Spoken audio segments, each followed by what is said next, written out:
Good morning. We'll get started in just a moment.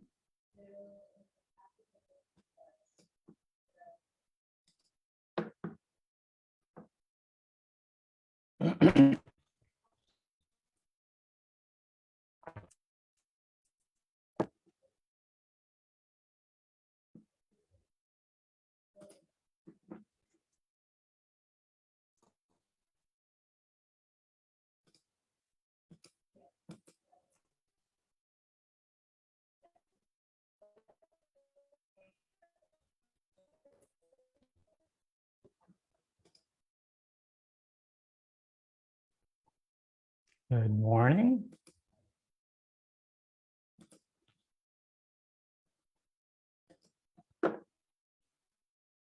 Happy Friday.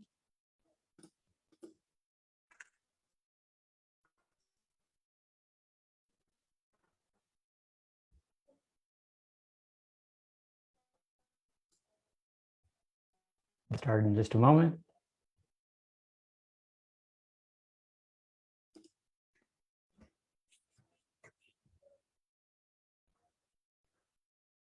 Let's do that.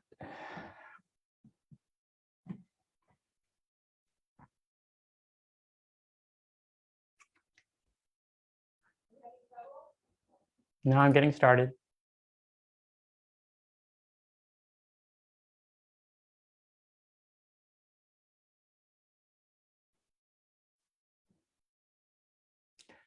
Good morning, everyone. I'm Sunnyvale Mayor Larry Klein. Thank you for joining me again this week. This is the 96th installment of my weekly virtual office hours. We are only about a month away from the 100th session since I started this. I hope everyone's doing well, staying healthy. You know, it's been an interesting week. We've now reached 669 days since the March 16, 2020 county health order started the shelter in place in an attempt to slow the spread of COVID-19, 22 months ago. I converted these weekly coffee shop hours into weekly live stream address, and I haven't missed a week since. So, and now I'm usually following up this live stream meeting with an in-person session at Bean Scene on Murphy Avenue. So if you ever want to drop by and say hi, or if you want to talk for 15 minutes, 30 minutes, just contact me, email me, chat, send a text chat to the mayor, and I'll be happy to reserve some time for you. You can always drop by if you have a quick question, and a lot of people do. But people really still say they enjoy hearing from their mayor every week. These weekly sessions are really good for me too, because they allow me to, kind of take a look back over the last 2 weeks, provide you some updates and news, answer some of your questions, and just provide some general words of encouragement. So thanks for allowing me to continue to represent you and work for Sunnyvale during very interesting times. About 7 months ago, I began changing my background art every week with art provided by Sunnyvale artists. So today's piece is called Old Statue. It's by Chris McDonough, which we've had before. If you want to purchase that piece, I can reach out to me and I'll put you in contact with that artist. But let's go ahead and get started and talk about what's happened at the federal, state, county, and city level over the last 2 weeks. Last Monday, the US added more than 1 million people to their COVID-19 case rate count. And that was seeing the biggest surge of infections that we've seen, especially in response to what's happened over the holidays and how transmissible the Omicron variant actually is. And then, and we'll talk a little bit more about what our numbers are. Definitely, we've seen so many more cases over the last 2 weeks. It's just amazing. Last Tuesday, City Council had their first meeting of the year, and it was a busy evening. We started with congratulating some Sunnyvale students who were winners in the Santa Clara County Science and Engineering Fair Award. So they received awards for the Santa Clara County Science and Engineering Fair. And so it was good to always highlight, those students and hearing some of the very interesting projects that they've been working on. We then had a study session on El Camino Real. So the specific plan we're working on currently, we've been working on it for about 2 years, but staff is coming close to releasing the draft EIR. And this is focusing on how to add housing, how to maintain that retail as we move to a more mixed-use design along El Camino. And we'll have more discussions over the next few months. And once the draft EIR is released, then people can give further comments on what staff has done to kind of maintain the existing retail. So if you're going to add, and there's certain nodes, Bernardo and El Camino, Matilda and El Camino, where adding a certain amount of density, housing above retail, but developers can only get that additional density if they ultimately do a certain percentage of retail. So it's that negotiation with developers so that they just don't basically say, oh, we just want housing along El Camino Real, which isn't good from a walkable community standpoint. It isn't good from a city standpoint if we lose that economic base to a large degree. We had the ceremonial recognition for Councilmember Fong, who departed in November. And so we had lots of electeds, Congressmember Khanna, the County Supervisor Otto Lee, several, State Senator Josh Becker, State Assembly members Berman and Lowe all joined to wish Otto, or wish basically Mason's departure. He's going to go work for the governor's office. So he's the Northern California District Director. And so from that standpoint, hopefully we get better representation from a Sunnyvale standpoint as he moves to that state office. We also adopted an urgency ordinance. So basically for our zoning to deal with lot splits, one of the things that the legislator did last year was pass SB 9, and that kind of done de facto and streamlined lot splits so that a single family home property could be split into 2 lots with 2 duplexes on each one, or one house on each lot and an ADU. And I have to commend staff as far as how they laid out the zoning changes to a large degree. And I think they did a good job of kind of reaching a median as far as implementing the state law, but not getting rid of everything. There were several people saying we should get rid of all parking requirements on properties.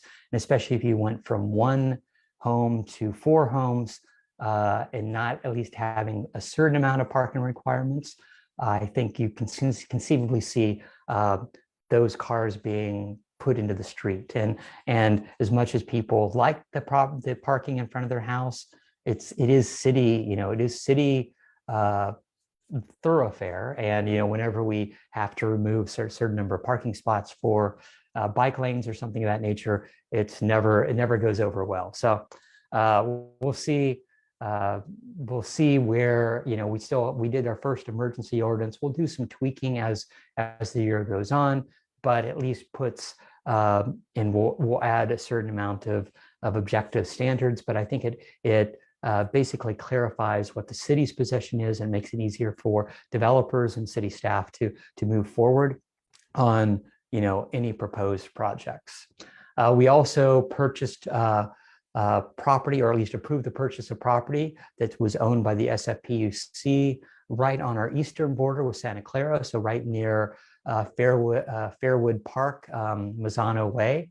And so this conceivably is a future park, or conceivably has other options depending upon what we want to do in the future. But it's always good to take advantage of, basically it was kind of 2 larger single family lots that were owned by the SFPUC, and they were trying to get rid of it. So we'll see where that goes. We also selected our vice mayor, which we do every year. And this year we chose Councilmember Cisneros, who represents D2, which is the downtown district. Of course, that's where they're elected from, but all 7 council members really really represent the entire city. So if you ever have a question, you can always come to the mayor, but you have, at the end of this year, we'll have all 6 council members that'll be elected from districts, but not just your district council member, but all council members should conceivably be representing the interests of the entire city. And then finally, we chose our intergovernmental responsibilities, and so all the different other organizations that we represent from a council standpoint. And finally, we chose our seats on the dais. Hopefully sometime this year, we'll finally go back in person. We've been basically operating remote since I think April of or March, the end of March of 2020, and until we see a better end to the coronavirus and COVID, we'll probably continue to do that as long as it's allowed from a state level. And then last Wednesday, Governor Newsom had a press conference, and he added, several counties to the drought emergency. Even though we've had a lot of snow already this year, the drought isn't over, and ultimately, the effects of that snow and some of the rains is still being managed, around the state.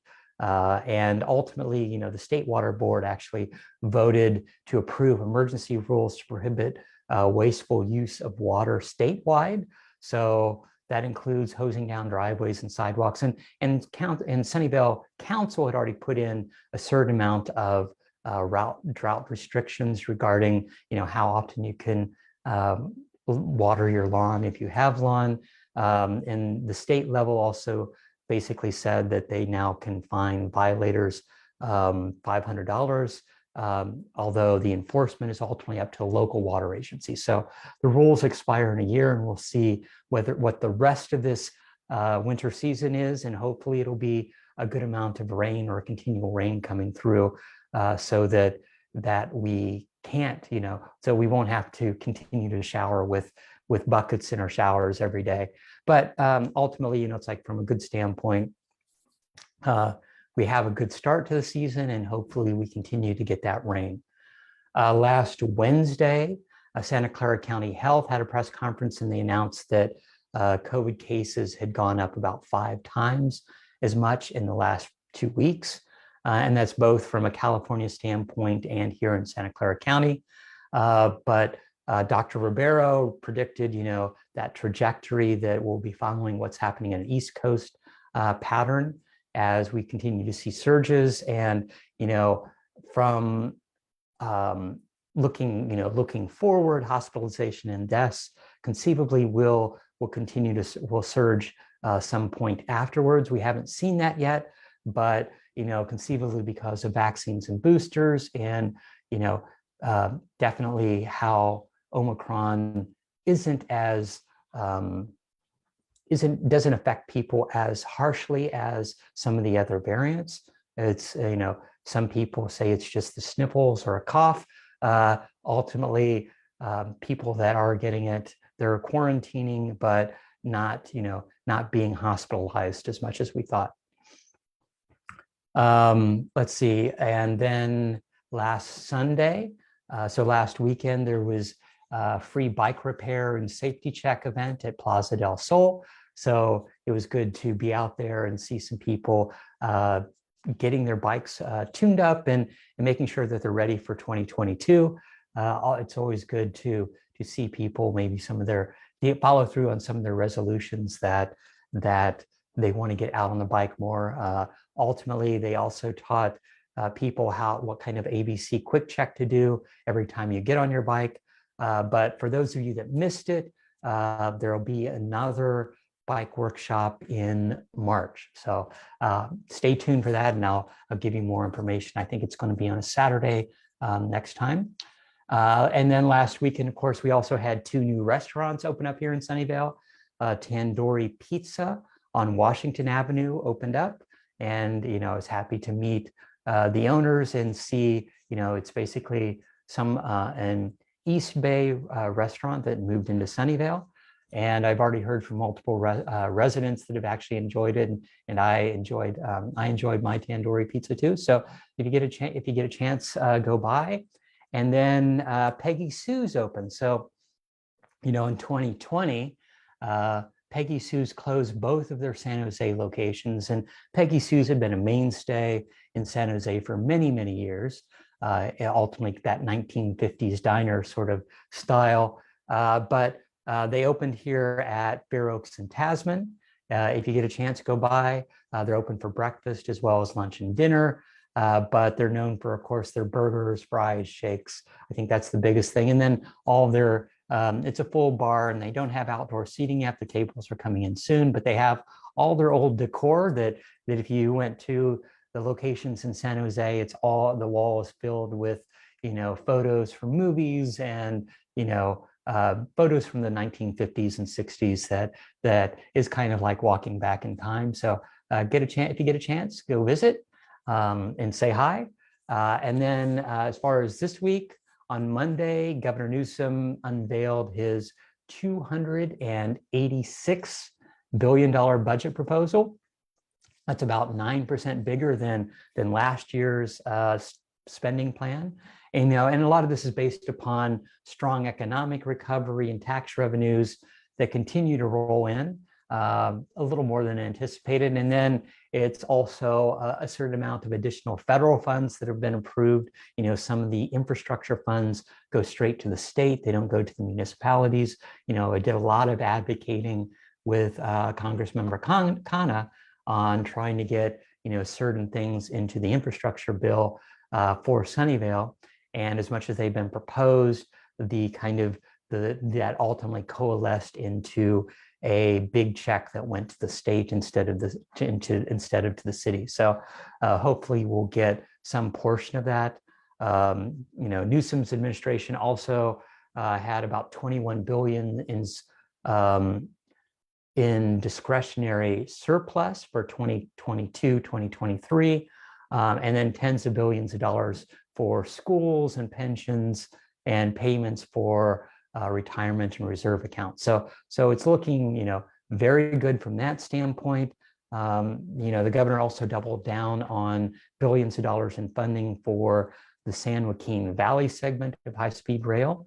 And it also expanded the state's initiative to replace gas-powered vehicles with zero-emission vehicles. So, it's about $9.1 billion that'll go towards transportation infrastructure, which I think is really important. If we're really going to attack greenhouse gas emissions, the best thing that we can do is making sure that we're doing as much to do active transportation, basically zero emission vehicles and public transportation as much as possible.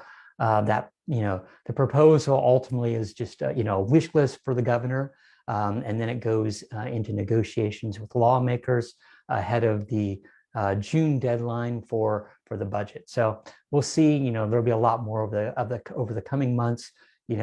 Hopefully, one of the things that the governor did want is the legislature to move quickly on about half of the money as emergency assistance in the current fiscal year. So it's kind of pulling forward some of that spending to deal with, hiring additional hospital staff, expanding testing and vaccinations capacity as much as possible, and the decision, hopefully with the legislative leaders will, bring back supplemental paid sick leave program, which actually expired last year. So, because of COVID, we didn't think that we'd be hitting such a surge this winter, and so many people are having to stay home and not going to work. And I've heard from multiple businesses that have had problems trying to keep their businesses going and fully staffed.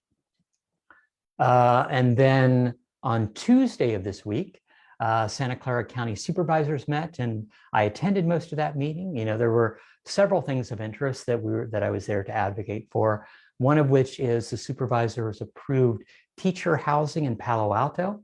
So it's basically a collaboration between the county and multiple school districts. So Fremont Union, Foothill De Anza, Palo Alto. So there are a lot of school districts that are putting in money to make sure that we actually have some designated teacher housing. And I think that's one of the biggest things is having teachers live in the communities or close to the communities and not commuting a long way in order to reach their schools, I think is really good. And so from that standpoint, I was happy to see that that was approved. Another thing that they went through is it was a resolution, or it was a reference from it was a referral from Supervisor Ellenberg and Supervisor Lee. It was basically a resolution declaring mental health and substance abuse a public health crisis in Santa Clara County. And definitely we've heard lots of issues over the last, especially under COVID.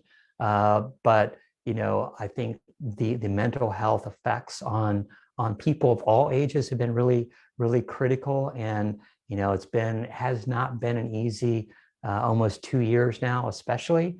We had a 13-year-old girl who almost committed suicide on Lawrence Expressway just last week. And, thanks to public safety being able to assist her and deal with the issue, they were able to make sure that things turned out fairly well. But that was just an example of the number of people, sheltering in place and have had issues, and just the number of issues throughout our community has only highlighted the needs of figuring out what the county can do to provide additional resources. So ultimately, county staff will bring back a report to the board. And I think later next month for considerations relating to actions the county can take to do a comprehensive and coordinated emergency response for mental health and substance use treatment for our county residents. So I was happy to see that. And I thank our Supervisor Lee for doing that. And then lastly, the supervisors approved a referral by Supervisor Smidian to have a report to the Board of Supervisors by January 25th for options to provide COVID-19 tests to COVID-19 home tests to Santa Clara County residents. And I toured Lakewood Elementary earlier this week, and they were passing out COVID home tests to their students so that they could take a test at the beginning of MLK, Martin Luther King weekend, and then at the end of that weekend, so before they go back to school, figuring out whether or not they have COVID and should they continue to quarantine as opposed to go back to school. But it was good to tour those facilities with the superintendent and one of the school board members, and meet some of the staff, meet some of the students as they were getting tested. And so they have on-site facilities for testing, but if kids can test at home before they go back into into the school, it's actually better, as opposed to trying to get all the kids through on-site testing as quickly as possible in the morning. And then if one of them does test positive, conceivably quarantining them and then getting their parents to come to pick them up, it's not as easy as possible. So thanks to Supervisor Smidian for hopefully getting additional home COVID tests available to all of our residents as quickly as possible. And then last night, there was a joint meeting between the Sunnyvale City Council and the Redistricting Commission talking about our redistricting map. So we had over 20 maps that had been submitted. We reviewed the maps and got kind of an overview of some of the irregularities with the census data versus our census tracts. So whether or not we will ultimately take action and what that action is going to be, staff is actually having to do further investigations on. But we reviewed that. Council gave some direction as far as what they would like to see from the maps. And then the Redistricting Commission kept meeting after the joint meeting ended, and that went to about 11 p.m. It actually continues tonight at 5 p.m. because they're working on a deadline. They actually have some community outreach next week, and so they needed to finalize that. And then our demographers, that we actually have that are helping us, they're very booked right now as far as all the different municipalities that are dealing with census tract and census data evaluation, and what they're doing as far as district boundaries has caused them to be fully overloaded. And so it was difficult to find time that they were available along with the redistricting commission. So it was a good meeting. We'll see what 3 to 5 maps they come up with, and then they pass on to council to conceivably reduce that more or choose one of those, one of the final maps. But definitely, if you want to get involved, I'll be speaking about some upcoming meetings a little bit later in this session. And then let's go ahead and get to our weekly COVID numbers. Omicron continues to be, at the top of the page as far as what's happening in our nation. From a national standpoint, we now reached 63.3 million cases. That's increased by 5.5 million cases just in the last week. And that's, up from 5 million the week before. So we're seeing, millions of cases almost a day now, but, 5 million, about 5 million a week. A few weeks ago, it was 2 million. So we've seen a rapid increase nationwide. We've had almost 248 million people vaccinated with at least one dose. And that's about 86% of adults, and about 73% of adults are now fully vaccinated across the US. So that's positive. We're still having people die with COVID, and we've now reached 842,000 deaths nationally. That's about another 13,000 just in the last week. And then for California, we've now reached 6.3 million positive cases. And now we've leapt, a few weeks ago, we were at 12,000 cases a day. Last week, we were at 36,000 cases a day. And now we are at 79,000 cases a day from a state standpoint. So we've seen, an exponential increase as far as our case counts from a state standpoint.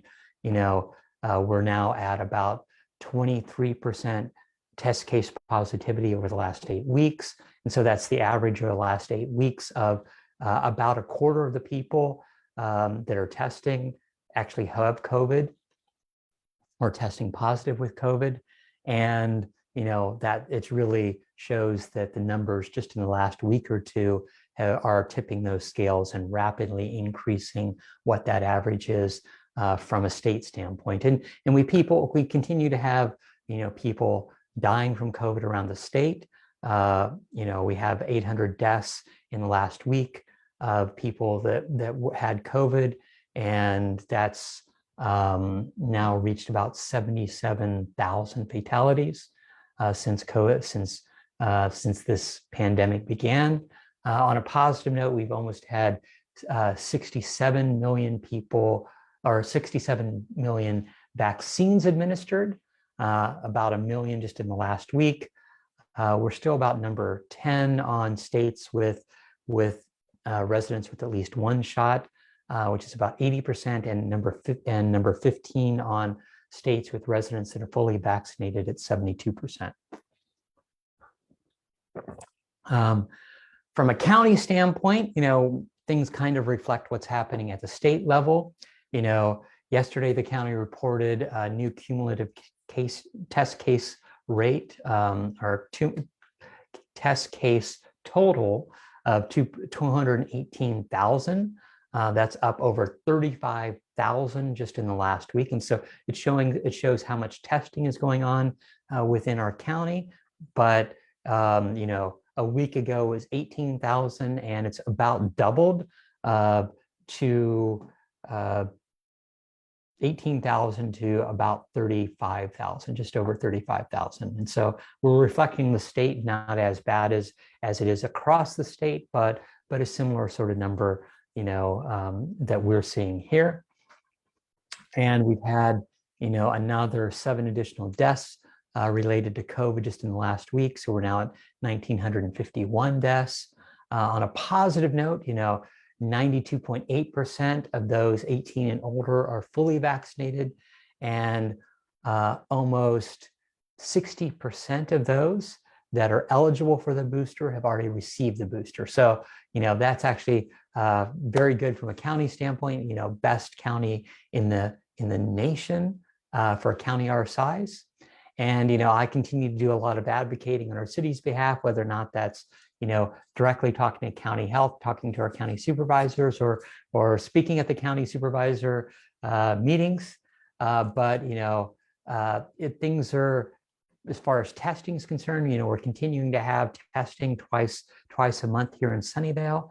I got tested last week right here at the community center, and it's on the first and third Thursday of the month, and appointments open about a week ahead. So appointments are open now for next Thursday and until they're all filled up.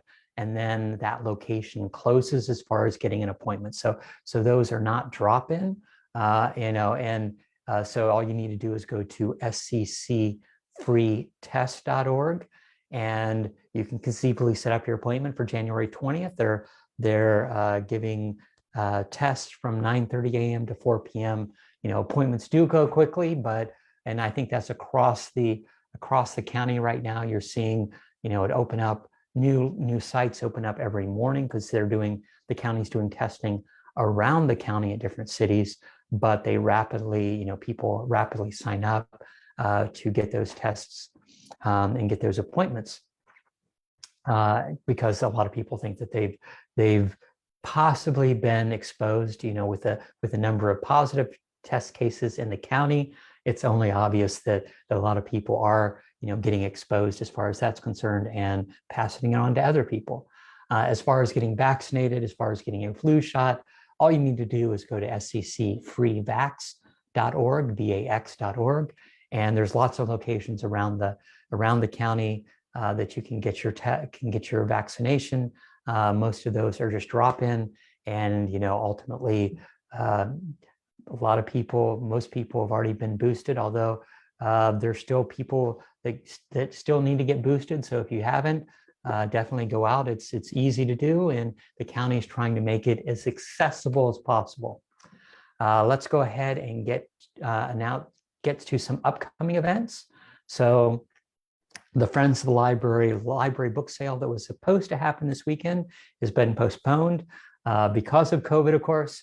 And that's being postponed until the weekend of February 12th and 13th. And then as far as upcoming meetings, the Redistricting Commission, they'll be meeting tonight to kind of continue the discussion and reduce the 20+ maps down to a manageable number. But then there'll be joint community feedback and map preference workshops on Thursday, January 20th at 6:30 p.m. and Thursday, February 10th at 6 p.m. And so if you go to sunnyvale.ca.gov/redistricting, you can get all the information on the different maps and how to provide feedback as far as that's concerned. This is kind of meeting our timeline that council has to make the final decision on maps by March to meet certain requirements by the county registrar. And then council has our next regular meeting on Tuesday, January 25th. There'll be recognition for outgoing Vice Mayor Glenn Hendricks, and then a ceremonial oath of office for our new Vice Mayor, Alyssa Cisneros. And then we'll review the calendar year 2021 or 2022 neighborhood and community grants proposals. So all the neighborhoods, a lot of neighborhoods propose a neighborhood grant fund to run potlucks, to run other events within their community. And then there's wider community events that are recommendations to council, and then council has a certain amount of discretion to approve that every year. And so it helps fund some of the downtown events with the Downtown Association does, and lots of events that are being planned for this year. I know the museum's planning an event. There's usually Bike to Work Day. All those sorts of things are what the city helps fund to kind of bring community together. And then let's see, we have a final review of our comprehensive budget financial report and a report from our independent auditors. We had about 9 million more in estimated revenue last year and about 6 million less in expenditures. After we kind of balance our books as far as reserves, we have about $12 million for reappropriation. So there will be, I've had multiple discussions with the city manager on different things that we need to look at from a city standpoint. And so we'll be talking about that on the meeting of the 25th. And then on the meeting on Thursday, the 27th, we'll have our all-day strategic session. It was supposed to be in person, but much like with Omicron and everything else, we'll be doing that again remotely this year. But it's our one time where council gets to kind of talk freely on kind of all operations of the city. So the morning is mainly spent on presentations from city staff and hearing from residents, but presentations from city staff on kind of the state of different projects in the city and kind of what some of the issues are. And then the afternoon is mainly focused on, several topics of which, kind of long-term operation of the city is one of the topics that I wanted to bring forward this year, looking at long-term service levels and kind of population growth and what we really need to focus on in a certain amount of unfunded projects. So that'll be several topics of discussion for the afternoon. It usually lasts from about 8:30 in the morning to 5 p.m. So it's one of 3 all-day meetings that the council has every year. And then early February, we'll have several interviews if you want to join in, and we'll be interviewing several people that have applied for Mason Fong's empty position on city council. And so we'll go through interviews, and then we'll be appointing Mason's replacement sometime at the beginning of February. Let's go ahead and get to our weekly questions. If you have any questions, just put them into the chat, and I'll hopefully be able to get to them. Many people asked what's going on with the crows. What is the city doing? Why is there so much news about it? I'll be honest, you never know what you're going to be on here. There's been lots and lots of press this week on Sunnyvale's crow problem. I think it's really the perfect intersection of it's an animal story, it's high tech, and the city trying to fix things. And the problem is probably not just our community has, but other communities also have it. But it also wasn't talking about COVID and politics, so it made the front page work, and I've been interviewed by all the local stations as well as CNN. So, it's gotten a lot of national press, surprisingly. But I've been working on with the city manager on crow issue for the last few years. It's gotten progressively worse, and so it's getting sidewalks and parks and streets straight wash downtown, and it's been an issue near the Cal train station. Positive Avenue. The hundreds of crows roost there overnight, so they come back at sunset. They take off in the morning and disperse throughout the city and throughout the surrounding cities. They go foraging, and then they come back in the evening. And it's obviously somewhat of a health hazard. I've had people complain that the city is wasting water, spray washing the sidewalk and the gutters. Ultimately, with the amount of droppings because of the birds roosting, it does ultimately create a health hazard. So it's important to deal with those issues. In late November, I took the possible use of green lasers to the city manager. I had heard from a friend in Palo Alto about that possible solution, and I'd done some research online, and staff ultimately said that they tried to do it before the holidays, but because of the holidays and COVID, they held off on that pilot program. But that pilot program will start in the next few weeks. So they have purchased, green lasers to try to disperse the large flock and have them not roost in great numbers in one centralized location. And, I would never guess that, so many stations would have wanted to run a story or want to talk to the mayor about that problem. But, from my standpoint, it makes sense. Staff's also looking at utilizing the sound of crows in distress. And there's, 5 or 6 different things that kind of scare crows away or kind of deal with crows. One of which, which is the latest thing, was the high-tech green lasers. Loud noises like a starting pistol, the sound of crows in distress. Reflectors have sometimes affected, and we actually put reflectors in a lot of the trees on Murphy Avenue.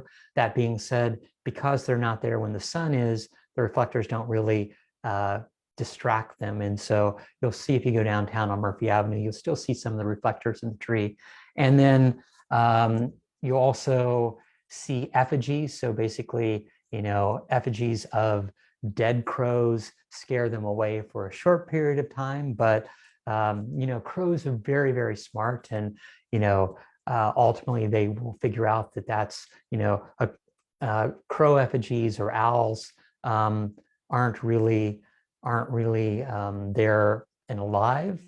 And so, the other thing, of course, is bringing in a falconry person to deal with either falcons or hawks to try to deal with the problem. We did that a few years ago, and supposedly even, I think, one downtown business is trying that several evenings a week. But because of the large numbers, and it's not something that's continuous. Actually, I've heard from residents that the best thing is to actually have an owl that lives very, very close to that, and that will keep them away. But that's not an easy sort of solution. So we'll see how this goes. But we don't want the crows to completely go away, but just stop congregating in such large numbers and becoming a big nuisance in our community. So we'll see how that goes. And definitely there's a lot of interest on how that humane harassment of the crows ultimately operates. So we'll see what kind of success we have. I'm keeping my fingers crossed. I've seen lots of videos about how well it works. So let's see how we can do as far as harassing those crows to spread out a little bit and not cause so many problems. Eric and many others asked, any word on when Target is expected to reopen? So I finally did hear back from City Line. They've been in contact with the Target headquarters in Minneapolis. There were some logistics, and a lot of those logistics revolve around when the store can be fully stocked. It's getting all those kind of restarting that supply chain, and it's also finalizing all the staff they're moving from other stores and making sure that hiring is in place. It looks like the official date will be Sunday, February 6th right now. And we're talking about conceivably even having a grand reopening. And maybe it's a little bit sooner, but that's the date that they're pretty much committed to, depending upon whether or not they can get all the supplies in and get everything in. They've already started cleaning the store and restocking some of the shelves, but with the longer term stuff, but they're waiting to get all their items back in. Jenny asked, any idea when Roadrunner Sports will be opening in City Line? And so last week they started their online advertising campaign that they're coming soon. This week, actually, the sign went up in front of the store, and that's right at McKinley near TAFE. And the sign went up earlier this week, and it's starting to be stocked. So it should be opening sometime in the next week or so. And looking forward to having another shopping location here in Sunnyvale. Amanda asked last week, I saw that they closed the green area at Redwood Square. I have a dog. Do you know if they are going to move the dog food bag dispensers? So yes, I talked to City Line, and they've actually well, they enclosed Redwood Square in preparation for the groundbreaking of the two 6-story buildings of office, as well as the housing around Redwood Square. And so they actually put the fencing up in preparation for that groundbreaking and that work starting, but they already have moved the dog poo bag dispensers to other locations around that site in that green area across from the AMC theater. So you should be able to find those if you're out on a walk with your dog. Alicia asked last week, I'm wondering when apartments will get access to compost green bins. I just read that about the Sunnyvale Smart Station, so I want to go down and get an individual bin in the meantime. Thanks. So yeah, lots of publicity around SB 1383, which forces city to divert food from landfills. And so that went into effect at the beginning of this year. And Sunnyvale had already been kind of leading the way as far as that's concerned and dealing with those issues. You know, some people actually called asking about whether or not the law changes allow them to throw food into the yard waste like some cities do. But you know, for single family homes, keep putting your food scraps into the food scrap section of your cart. You know, keeping grass, leaves, branch trimmings into the green guard bin. Basically, keep our food scrap away from our yard trimmings. It actually allows us to turn them into different things. So, you know, our yard trimmings are turned into compost, and our food scraps are actually used as biofuel for our smart station. So we've actually started that pilot program, and that's actually looking fairly good. And then, of course, if you live in multifamily homes, so like Alicia, I just want to say you'll be able to recycle your food scraps very soon. This year, most multifamily complexes will get a food scraps only bin. And so that will go to all the multifamily homes in the city. Right now, you can collect it on your own. And if you really still want to take part in that program, you can take your food scraps directly to the smart station, and there's a place to drop them off there. So I know that there are multiple families that wanted to be more green and keep food out of the landfill, that live in apartments, that live in condos. And definitely we have that program. At least if you drop it off yourself, you have to make a trip to the smart station, but you do have that available to you. Let's see if there's any other questions. Nope, I don't see anything offhand. So let's go ahead and wrap up. You know, thanks for joining me again this week. COVID continues to hit our community, state, country. You know, I can't wait until I'm fully comfortable eating indoors wherever I go, and just being able to congregate with people and, you know, see people, give people hugs. I just want you to know that no matter what the changes we face, you know, I'm always proud of our city and our response to the pandemic. You know, I'm thankful for our fantastic residents who continue helping each other. New issues come up every week, but your actions, your attitude really do make a difference. You know, Sunnyvale will emerge from this as a stronger community. We are in this together, and we will get through this together. Thanks for listening. Have a great week. Goodbye. Take care.